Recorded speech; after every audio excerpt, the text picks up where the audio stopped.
Hi, hello, నమస్తే. ఆడవారిని బట్టలు ఒళ్ళు తెలియకుండా కట్టుకోండి అన్నదానికి ఇంత రభస, ఇంత గందరగోళమా?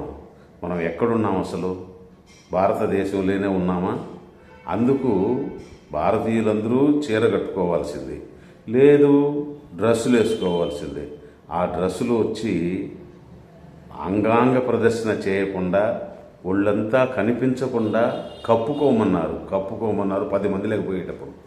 మీ ఇళ్లల్లో ఎలా ఉన్నా ఓకే, బయట వచ్చినప్పుడు పబ్లిక్ కదా, ఎవరెవరో ఎలాగో ఉంటారు. దానికి అసలు హీరో శివాజీ గారు చెప్పింది ఏమిటి? దండోరా ఈవెంట్లో అమ్మాయిలు, హీరోయిన్లు ఒంటి నిండా చీర కట్టుకుని బయటకు వెళ్ళండి, అప్పుడే అందంగా కూడా ఉంటుంది. ఆడది అంటే ప్రకృతితో సమానం, ఆ ప్రకృతిని మనం కాపాడుకోవాలి అని అన్నారు. అంతేగాని సినిమాలో ఇలా ఉండండి, అలా ఉండండి, సినిమాలో చీర కట్టుకుని యాక్షన్ చేయండి అని చెప్పలే ఆయన. దానికి దీనికి సంబంధమే లే. అది కూడా ఎందుకు చెప్పారంటే, ఇన్ని సంవత్సరాలు చెప్పండి ఎవరెవరో చెప్తుంటారు, కానీ ఇప్పుడు లేటెస్ట్గా ఆయన ఆ ఫంక్షన్లో ఎందుకు చెప్పాల్సి వచ్చిందంటే, నిధి అగర్వాల్కి జరిగిన ఆ సంభవం చూసిన తర్వాత ఆయన ఓర్చుకోలేక, ఆయనే కాదు ప్రతి ఒక్కరూ ఓర్చుకోలేక చెప్పాడు. ఏం చెప్పాడు? అయితే ఆ సభలో మాట్లాడుతూ సామాన్లు అని చెప్పాడు. సామాన్లు అనేది తప్పేం కాదు, సరుకులు, సామాన్లు ఇవన్నీ సర్వసాధారణంగానే వాడుతున్నారు. అది కొంచెం గౌరవంగానే ఉంది.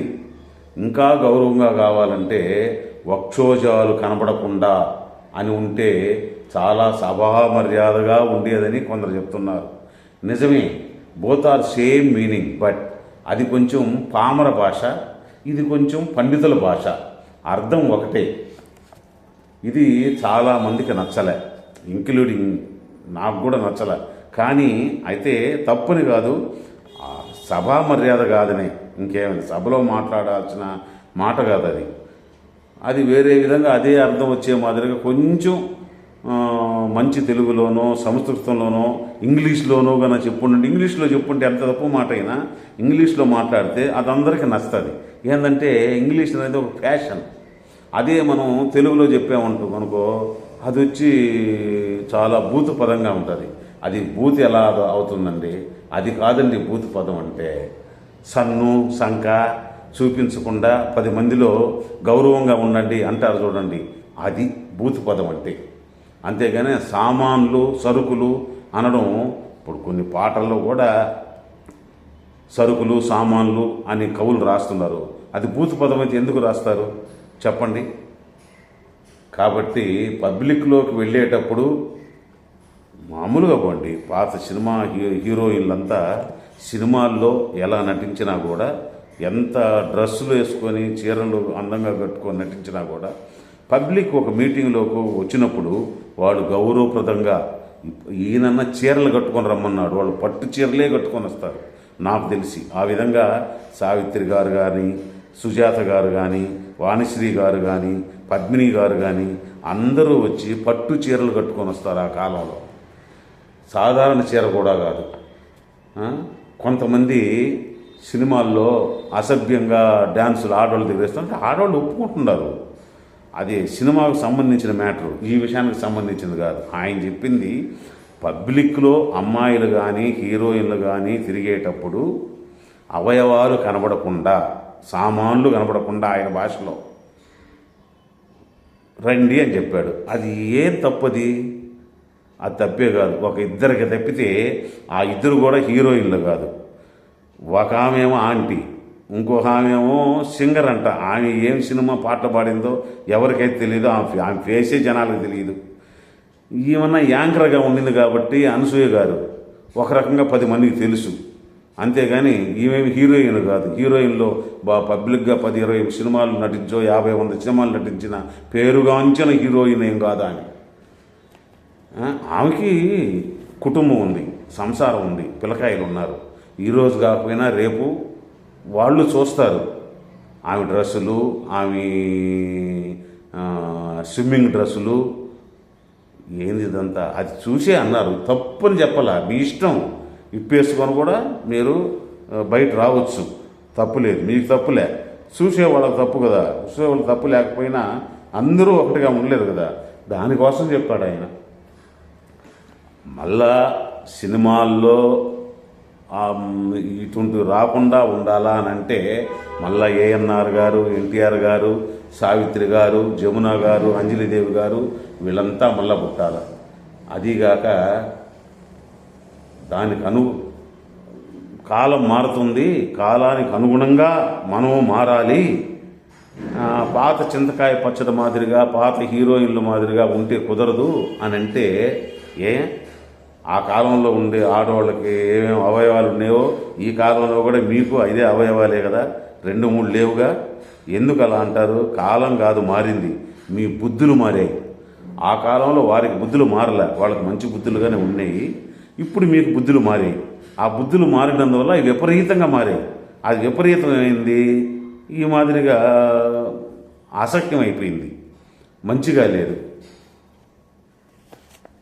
అదే కాకుండా ఒళ్ళు తెలియకుండా ఉన్నంత వరకు డ్రెస్సులైనా, ఇప్పుడు పంజాబ్ డ్రెస్సులని, ఆ డ్రెస్సులని, ఈ డ్రెస్సులని వేసుకుంటున్నారు. సేఫ్టీ, అందంగానూ ఉంటుంది, వయసుకు తగ్గట్టు ఉంటుంది, కాదని చెప్పాలి. అది కూడా అందమే, అందం చీరలోనే ఉండాలని చెప్పాలి ఆయన.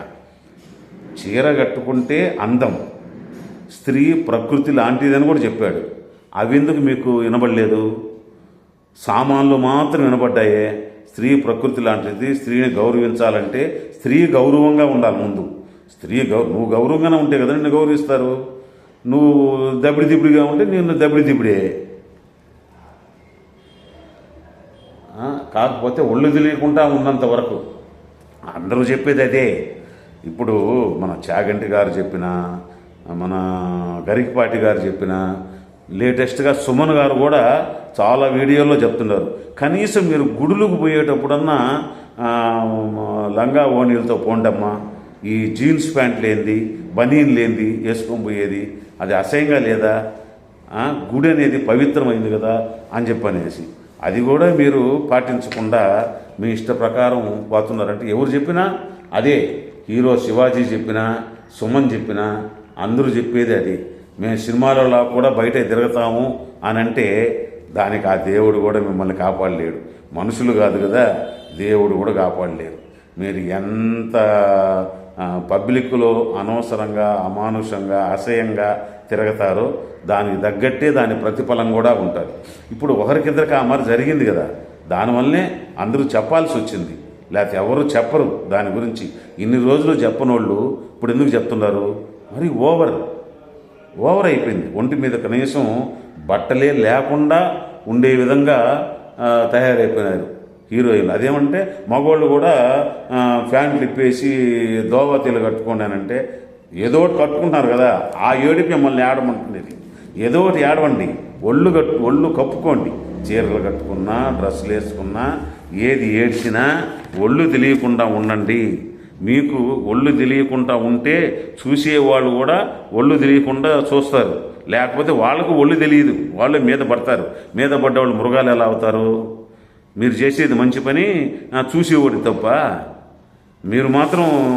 మీకు మాత్రం ఆ రైట్స్ ఉన్నాయి, చూసేవాడికి ఆ రైట్స్ లేవు. ఏం మాటలు మాట్లాడుతుందాం? What nonsense are you talking? ఏ మీదటన్నా బుద్ధిగా ఇది సమాప్తం చేయండి.